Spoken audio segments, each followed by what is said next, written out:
Salut tout le monde, je suis de retour aujourd'hui pour une autre vidéo d'observation en temps réel. Et puis aujourd'hui, c'est une vidéo un peu spéciale parce qu'elle n'était pas prévue au dossier, sauf que ça découle un peu d'une question qu'on a eue il y a 2 semaines quand j'ai fait partie d'un podcast avec Matt Paradis de TSLH Espoir. On nous a posé la question si on avait vu Dean Les Tourneaux. Dean Les Tourneaux, en ce moment, c'est un jeune qui joue dans un prep school. Il joue pour St. Andrews College. C'est du U18 3A. Puis malheureusement, on n'a pas accès à ces matchs-là, nous, sur notre plateforme. Donc, on a été très transparent. On a dit, ben, on l'a pas vu. Moi, j'avais vu quelques highlights, des séquences de matchs découpés. Là, vraiment, c'était même pas juste lui qui jouait non plus. On voyait ses coéquipiers puis tout ça. Puis c'était sur YouTube. Puis j'ai lu des choses sur lui. Mais malheureusement, j'avais pas de visionnement. Donc, on n'a pas pu répondre à cette question-là, mais notre collègue Simon Saint-Laurent, il m'a dit, dans le fond, qu'il y avait 2 matchs de Dean Les Tourneaux sur notre plateforme dans la USHL avec le Stampede de Sioux Falls. Donc, je me suis dit, c'est la meilleure occasion de le regarder. Et puis, la chaîne sert à ça. Elle sert à vous permettre de regarder les joueurs aussi. Si vous pouvez pas les voir, si vous n'avez pas la plateforme comme nous, si vous n'avez pas le temps, tout simplement, de regarder des matchs complets, eh bien, la chaîne sert à ça. Donc, j'ai décidé de prendre ces 2 matchs-là. On va les regarder aujourd'hui en intégralité. Je couperai rien. Donc, ça se peut qu'il y ait des silences. Je vais peut-être, à un moment donné, on va juste regarder le jeu puis on va voir ce qui va se passer, mais ça va nous donner l'occasion de le voir. Ça va nous donner l'occasion de voir le hype un peu autour de lui parce que là, Hockey Prospect, là, dans son top 32. Et je pense que McKenzie, les recruteurs de McKenzie l'avaient 33, si je me souviens bien, ou 32. Bref, il est proche de cette première ronde-là, où il est à la fin de la première ronde dans certaines listes. Donc, je me suis dit qu'on allait le regarder. Donc, ça va être les 2 matchs de Dean Les Tourneaux dans la USHL. En fait, il y en a pas joué d'autres cette saison dans la USHL. Donc, c'est des matchs qui datent de la fin décembre. 30 et 31 décembre, si ma mémoire m'est fidèle. Donc, on va le regarder, puis on va voir si, si le hype est réel. 2 matchs de Dean Les Tourneaux. Donc, premier match de la vidéo, c'est contre les Rough Riders de Cedar Rapids. Puis Dean Les Tourneaux, c'est le numéro 28. Euh, qui est pas sur la glace en ce moment, en tout cas, je le vois pas. Ah, il est dans le fond, exact, ok, bon, on le voit sur le long de la bande. C'est un grand de 6 pieds 7, 210 livres, que vous voyez au haut de l'écran, qui est en train de revenir un peu au centre, au bas de l'écran. Il est dur à manquer, en fait, il vient de recevoir une passe, là. Euh, donc oui, Dean Les Tourneaux, qui est ce mystérieux espoir qui est en train de faire un peu le tour de la planète hockey, mais qu'il n'y a pas beaucoup de monde qui l'a regardé jouer. Euh, dans les highlights que j'avais vus de lui, c'était un jeune qui avait l'air quand même à avoir un patin correct, puis il utilisait son gabarit pour aller au filet. Dans ce que j'avais vu des highlights, encore une fois, là, ça c'est sur YouTube, là, donc je peux pas faire une analyse parfaite de son jeu, mais il semblait être assez talentueux. C'est sûr que c'est du prep school, donc il y a peut-être un niveau qui, évidemment, c'est un peu compliqué des fois d'évaluer parce que le niveau est un peu plus faible.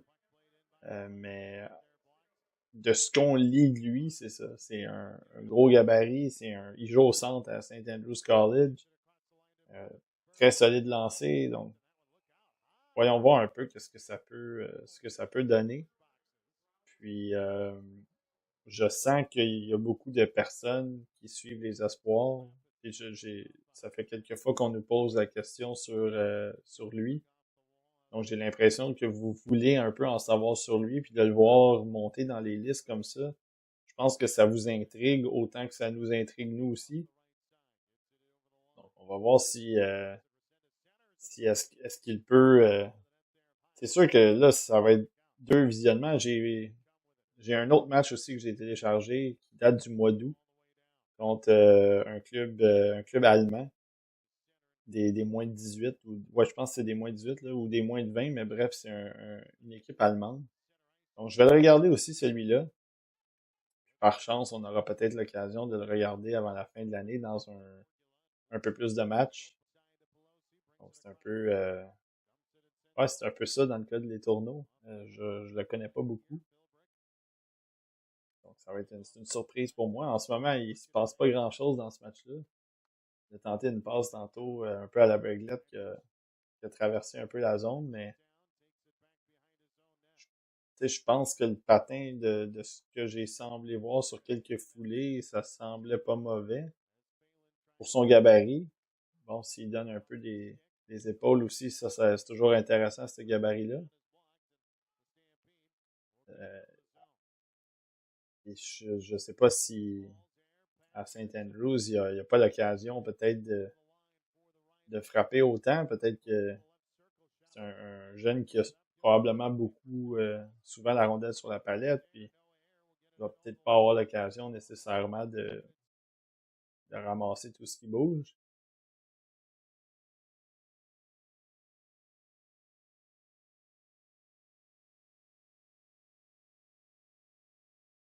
De ce que j'ai de ce que j'ai lu aussi de son côté, c'est qu'il joue en compagnie d'un plus petit joueur talentueux qui s'appelle Jack Good. Donc il y a le nom il y a le nom de l'emploi. Puis ce sont les deux meilleurs pointeurs de Saint Andrews College, donc de beaucoup là, de ce que je comprends. Là.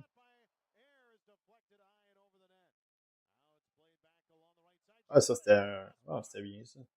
C'était un peu plus combatif là-dessus, voler la rondelle, tenter un lancer.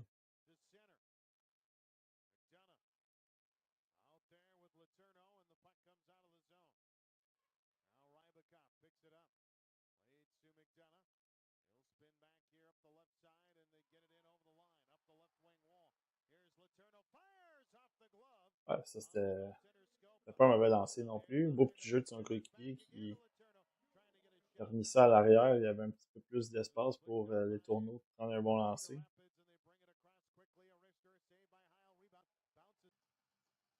Moi, le Stampede, c'est une équipe que j'ai regardée quelques fois cette année parce que le gardien Caleb Isle, c'est un espoir aussi de cette saison ben, pour ce repêchage-là. Donc, c'est un gars que j'ai regardé quelques fois. Je m'arrangeais pour surveiller des matchs qui avaient quelques espoirs, un ou deux espoirs, disons, d'un côté, puis qui jouaient contre lui. Donc, ça me donnait une raison de le surveiller. Là, malheureusement, je ne verrai pas l'étendue de son match au complet, mais c'est un gardien qui est quand même pas si pire, mais c'est pas. Ah, il était bien positionné, les tourneaux là-dessus. La passe manquait un peu de force. Ça a pris un peu de temps aussi avant qu'elle sorte.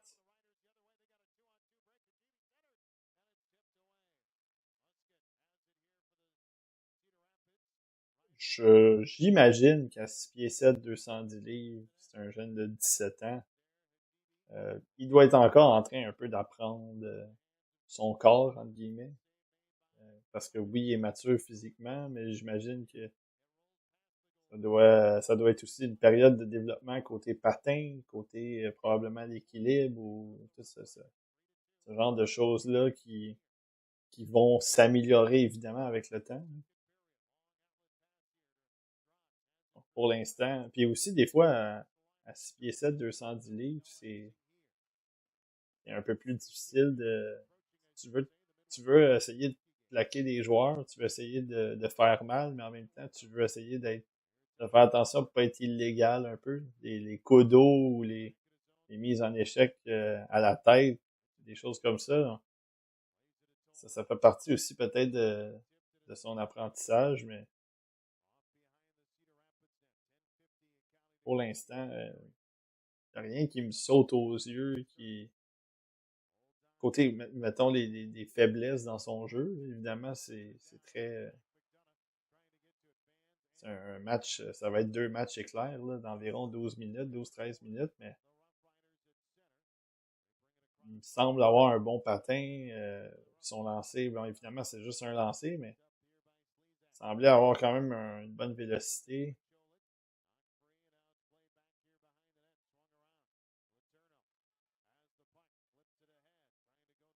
Ouais, c'était peut-être un peu mou comme passe, mais il était rapide au moins pour suivre la rondelle.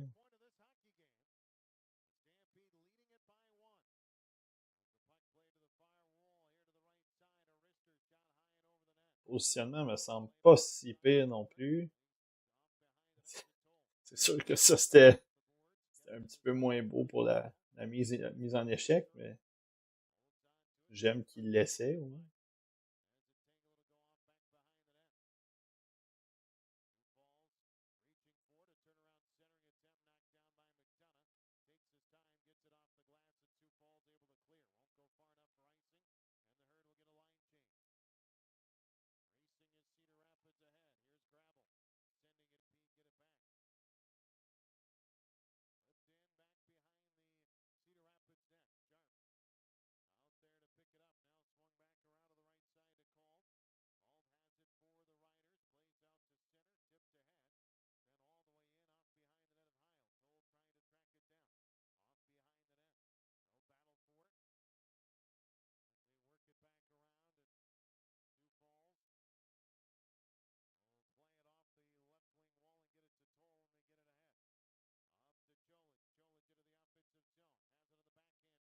C'était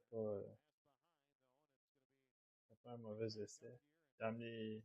Il se dirigeait au filet pour faire reculer le défenseur. Ça aurait pu ouvrir une passe ou une ligne de tir, mais c'était la bonne décision, évidemment, aller au filet comme ça. Ah, un petit peu de travail le long de la bande, ça, il a été solide sur le bâton.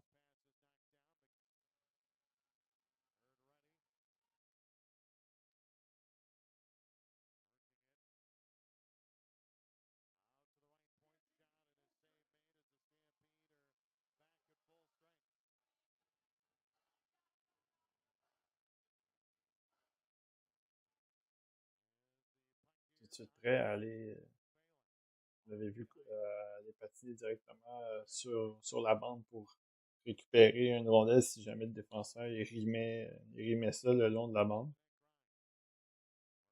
comme là. Petite perte de rondelle, mais ça, c'est bien dramatique. Ouais, celle-là, par exemple, c'était un petit peu une petite erreur, là.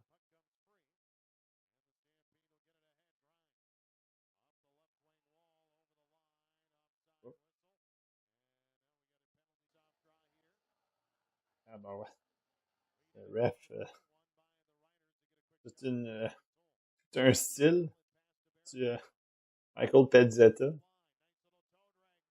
bien refé pendant les congés.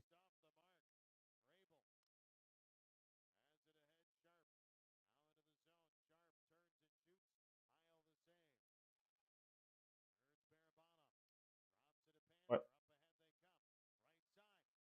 Ouais, exact, c'est ça. Ben, en fait, ça ressemble un peu à ça, cette séquence-là, qu'est-ce que j'avais vu dans quelques matchs, des petits highlights où on le voyait sortir la jambe pour protéger si jamais pour protéger si jamais un défenseur voulait frapper la rondelle avec le bâton. Puis là, ben, vous l'avez vu couper un petit peu en même temps.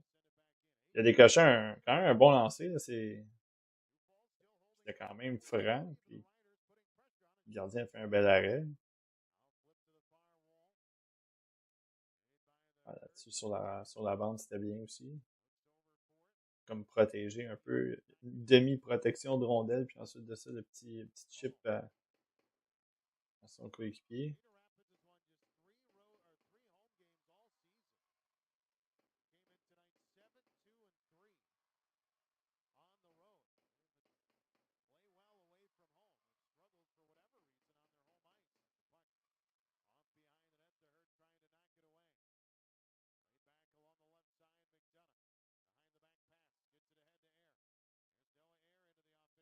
Ah, ben, là-dessus, j'ai aimé la manière qu'il a attaqué la zone, l'enclave là-dessus. Il était en arrière du défenseur, puis ensuite de ça, vous l'avez vu faire une petite... Il a coupé un peu à l'intérieur. Il s'est donné position devant le défenseur. Euh, ça, ça n'a pas fonctionné, mais il y a trop d'hommes là-dessus. Là. Oh boy! Les arbitres ont été cléments là-dessus. Il y avait trop d'hommes.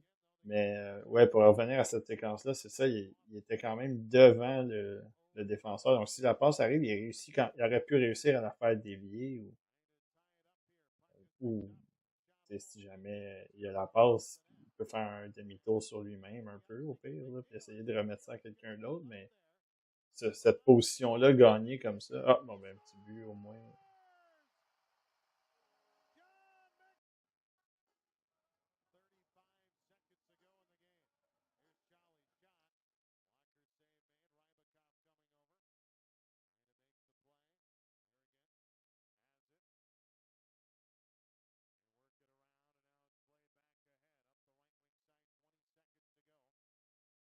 Oups.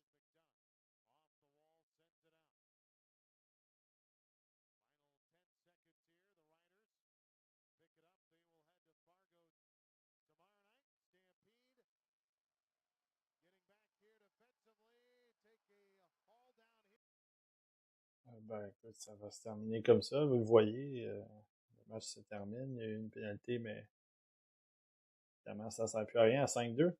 Euh, Premier match, évidemment, tu sais, là, je viendrai pas évaluer le hype s'il est justifié, là, c'est un peu exagéré, là, on en parlait en intro, là, si le hype était justifié, mais c'est vraiment juste de le regarder, de voir un peu quel genre de joueur qui est. Puis dans ce premier match-là, ben, c'était son premier dans la USHL. J'ai quand même trouvé un bon match. Il n'y a pas rien nécessairement qui a été si spectaculaire, gros coup d'éclat, mais il a utilisé son gabarit pour protéger la rondelle. J'ai aimé qu'il ait décoché des tirs. Le positionnement défensif, je sais pas, moi je trouvais qu'il était quand même pas pire, même si je le trouvais quand même un peu loin du côté du défenseur. J'ai aimé quand même qu'il aille tout de suite sur la bande pour récupérer un rim, justement, des choses de ce genre-là. Donc ça, pour les alliés, c'est important. Euh, tu sais, les bons lancers, puis le positionnement aussi, la manière dont j'ai parlé tantôt quand il a coupé devant le défenseur. Donc c'est intéressant.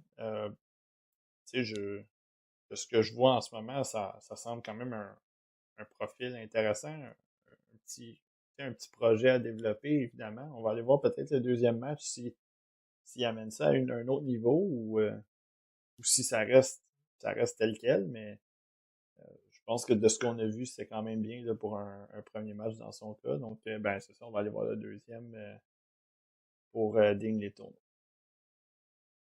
Donc, deuxième match de Digne les Tourneaux, c'est contre les Buccaneers de Des Moines, Des Moines, Iowa. Et puis, Digne les Tourneaux, ben là, les Stampede, le Stampede est en bleu marin. Là, vous voyez, les Tourneaux, c'est lui qui vient faire la passe à son coéquipier, numéro 28. Qui, encore une fois, est dur à manquer à 6 pieds 7, 210 livres. Puis, pour l'instant, comme je le mentionnais, c'était pas... il y a certainement des choses intéressantes de son côté. Donc, ça donne le goût, évidemment, de le surveiller un petit peu plus. C'est de trouver peut-être une façon de le regarder une dizaine de fois d'ici la fin de l'année pour au moins avoir un portrait un peu plus complet du jeune en tant que tel. Évidemment, puis c'est toujours au profil de joueur. Là. On leur parle pas, donc on sait pas quel genre de personnalité ils vont avoir les jeunes, mais pour ce qui est du jeu, au moins si on peut le voir, ce qu'il vient de faire ici, c'était très bien. En espace restreint, garder cette rondelle-là, juste ramener rapidement, puis la passe du revers à son coéquipier en vitesse. Ça, c'est des habiletés pures quand même. Là. C'est des choses, c'est pas tous les joueurs qui sont capables de faire ça. Puis c'est pas, je dis pas que c'est spectaculaire, mais ceux qui ont un bon talent, qui ont de bonnes mains, sont capables de réussir ce genre de manœuvre-là. Donc ça, au moins du côté des tourneaux, ça nous donne déjà un petit hint de ce côté-là.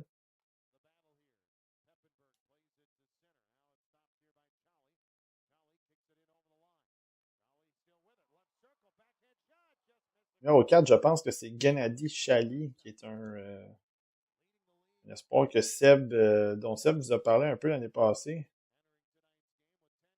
Un espoir russe, si je me souviens bien.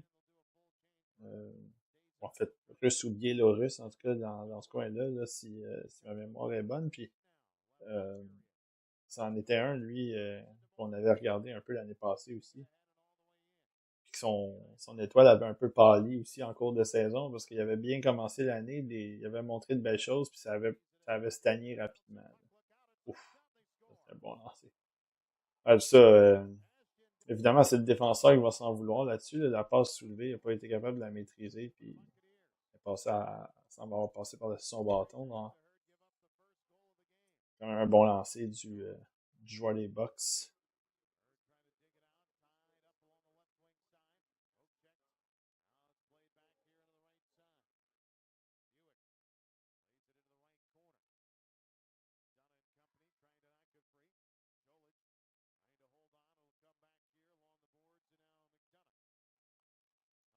Ah, ça a été long, là, la décision. Ah, exactement. C'est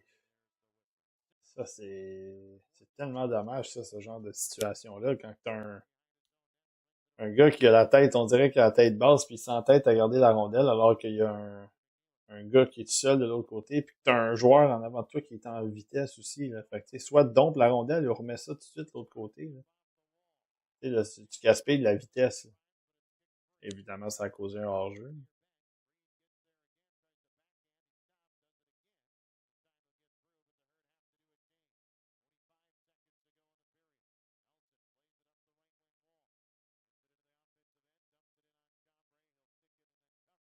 Le fait que les tourneaux jouent 2 matchs en USHL en ce moment, puis qu'ils jouent dans le prep school en temps normal, ça me fait questionner un peu pourquoi il a décidé de ne pas jouer en USHL, ou est-ce que tu sais, ça peut être des raisons personnelles, je sais pas. Est-ce que il a-tu fini son secondaire, ou tu sais, c'est peut-être qu'il aimait mieux peut-être qu'il reste proche de chez eux, justement, avec St. Andrews, fait St. Andrews College. Donc, je sais pas, je le connais pas, évidemment, là. Je connais pas son parcours, son historique comme joueur de hockey.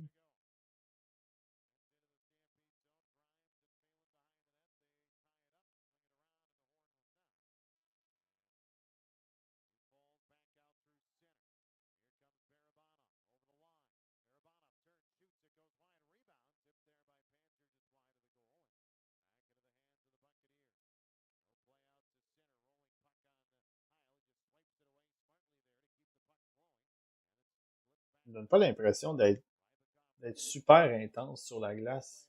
Euh, je dis pas que c'est une mauvaise chose, mais j'ai l'impression qu'il bouge de façon un peu calculée, méthodique. C'est comme là, on l'a vu, là, la rondelle a été un peu libre, puis là, on dirait qu'il y a eu un burst de vitesse, là, une petite poussée de vitesse tout à coup. Donc j'ai l'impression qu'il regarde un peu comment ça se déroule. Il reste un peu, fait qu'il tente un peu, il est au feeling un peu, on dirait, là. Puis, je sais pas si c'est à Saint Andrews, il est un petit peu plus violent que ça, un petit peu plus mean.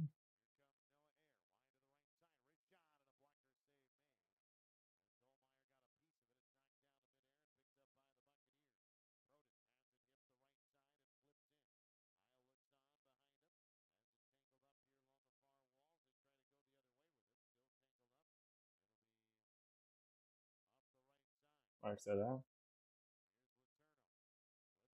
Ah, c'était pas une mauvaise idée.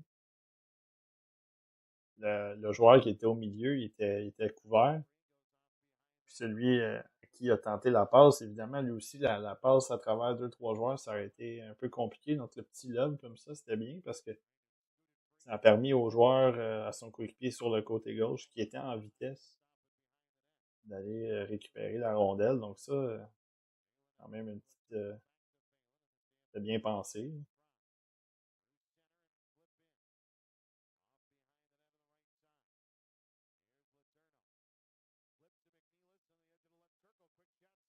Ça, c'était une décision rapide, mais c'était pas mauvais non plus de faire le tour encore. Donc, euh, c'est quand même intéressant.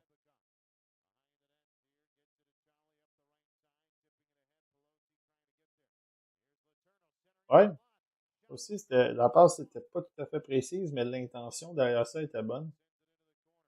Son coéquipier, lui aussi, avait un petit step en avant du def.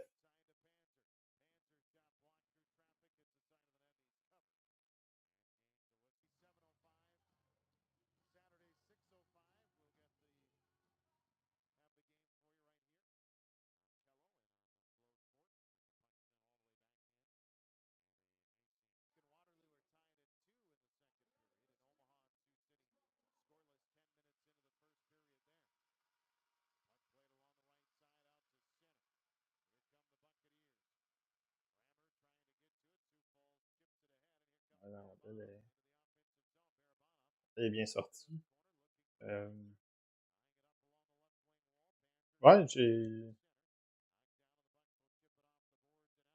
tu sais, pour le moment, tu sais, il reste encore quelques minutes là, à son match à lui, mais encore une fois, une belle petite sortie tranquille. Il semble avoir confiance avec la rondelle. Donc ça, c'est encourageant parce que oui, c'est beau de le faire en prep school. Puis si tu es très talentueux, c'est sûr que tu vas le faire là, dans le prep school. Mais là, il arrive dans la USHL qui est un niveau plus élevé. Là. Ça enlève rien au prep school, mais USHL, c'est quand même une ligue junior assez, assez reconnue là, aux États-Unis. Puis tu sais, j'ai l'impression que son niveau de jeu est bon, il est à point.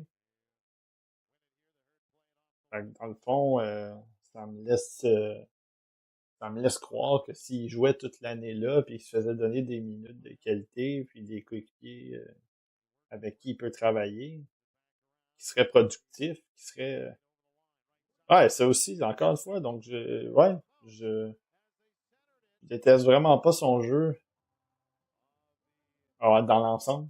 Je trouve que c'est un joueur qui a l'air très intelligent sur la glace, il a un petit peu de physique aussi, mais non, il a l'air très conscient de ce qu'il fait.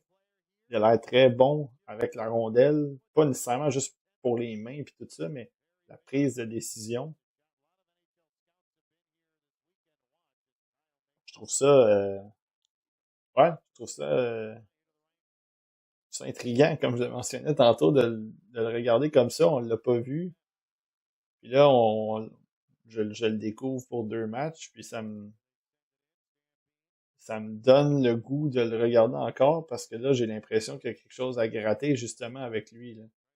Donc, sans nécessairement dire que c'est peut-être un gars de première ronde, mais j'aime la façon dont il joue personnellement, là.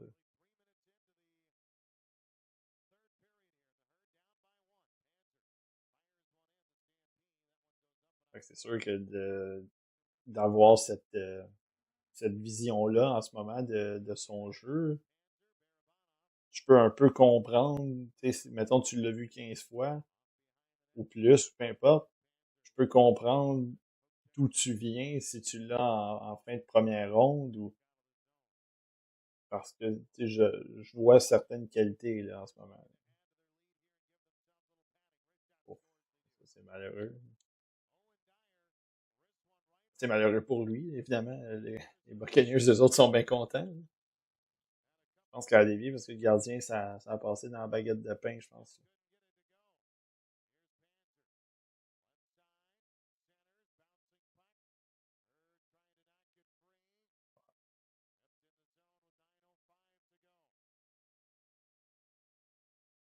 Ouais, là, il a regardé, passe rapide là-dessus.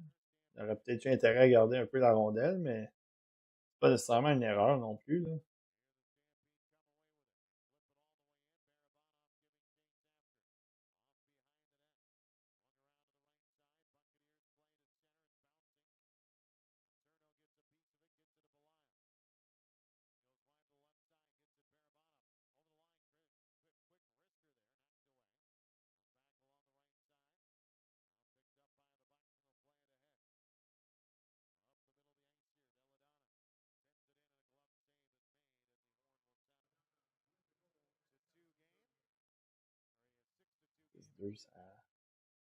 Ça a dégénéré vite.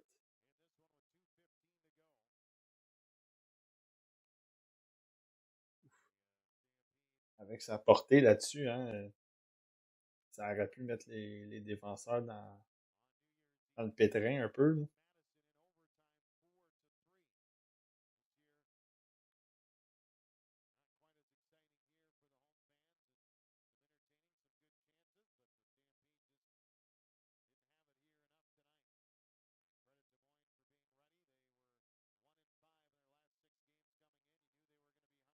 Et boy, c'est limite. À 6 pieds 7, 210, quand tu mets le bras comme ça, t'es pas loin t'es pas loin de l'accrochage.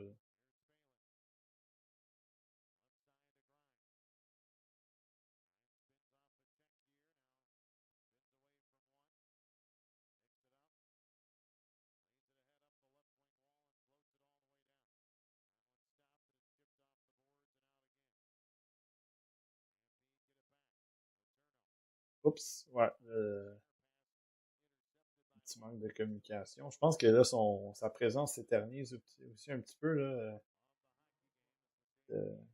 Petite erreur de fatigue aussi là-dedans. Ben, je pense que c'est pour tout le monde aussi, là, parce que ça, c'est une autre erreur. Faut que ça sorte, là. Et finalement, ben, c'est son gardien qui va faire l'arrêt puis mettre la fin à son match à lui. Le match du Stampede aussi, tant qu'à ça, 44 secondes, 6-2, c'est pas mal terminé.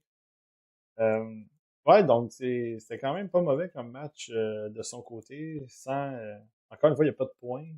Puis il a joué 11 minutes environ, 12 minutes, mais je pense qu'on a vu encore une fois certains petits aspects de son jeu qui sont intéressants, qui méritent de s'y attarder, méritent une petite réflexion dans son cas. Donc je pense que ça a été ça a été quelque chose de bien de le regarder. J'ai aimé voir un peu qu'est-ce que les gens voyaient en lui. Donc ouais, quand même deux bons matchs de son côté. Donc c'était les deux matchs de Dean Tourneau. Donc, ben, c'était, comme je l'ai mentionné, les deux matchs de Dean Letourneau dans la USHL. C'est un gros gabarit, 6 pieds 7, 210 livres, joueur de centre dans le prep school avec St. Andrews College, droitier en plus. Euh, Là, il jouait à l'aile avec le Stampede. C'était les deux seuls matchs qu'il a joué dans la USHL. Donc, euh, c'est un peu dommage qu'on n'ait pas on n'a pas plus l'occasion de le voir. Euh, j'ai entendu quelqu'un dernièrement mentionner qu'il espérait le voir au U18 euh, avec le Canada, puis ça serait euh, ça serait bien. J'appuie cette demande-là ou cette motion-là, entre guillemets, parce que ça serait le fun de le voir contre la compétition internationale, l'élite internationale, entre guillemets, pour ce groupe d'âge-là. Donc, je pense que du côté de Dean et Tourneau, ça nous permettrait aussi de le remettre un peu en perspective par rapport à qu'est-ce qu'on voit en ce moment dans la USHL, puis qu'est-ce que d'autres ont vu dans le prep school. Donc ouais, c'était les deux matchs. Il s'est quand même bien débrouillé. Je sais pas s'il va revenir en USHL un peu plus tard cette saison, mais évidemment, ça va être à surveiller. Puis je pense qu'on on va avoir un petit accès aussi là, ce mois-ci avec je pense que Matt a un accès pour ce mois-ci, qu'on puisse regarder Dean Les Tourneaux et peut-être aussi même Shattuck St. Mary's avec Zellers, avec Hayden Park. Drake, Murray, ces gars-là. Euh, donc, ça serait le fun de les voir ces deux-là. En fait, ces deux équipes-là, puis évidemment, il y en a peut-être d'autres. Donc, ouais, c'était la vidéo éclair un peu de Dean Les Tourneaux. J'espère que vous l'avez découvert comme moi. Très intéressant comme profil. C'est ça le but de la chaîne, comme je le mentionnais. C'est pas juste moi qui regarde des matchs, c'est essayer de que vous les découvriez un petit peu, les joueurs. Puis, c'est ça. C'est ça le but. Donc, la semaine prochaine, je vais essayer de revenir avec une vraie vidéo, un peu avec Ziv Bouyim. Puis, si vous avez manqué sur Twitter ou si vous n'êtes pas au courant, on va enregistrer notre classement de mi-saison le 15 février. Donc, ça va sortir probablement la semaine suivante, en début de semaine. On va avoir notre liste mis à jour pour ce top 32-là de mi-saison. Moi, de mon côté, c'est pratiquement terminé comme liste. Jusqu'à mon top 64 même, c'est pratiquement terminé. Là, quelques petites retouches ici et là peut-être. Donc, ça va être à surveiller pour la semaine prochaine, puis dans 2 semaines. Donc, d'ici là, ben, on se dit à la prochaine.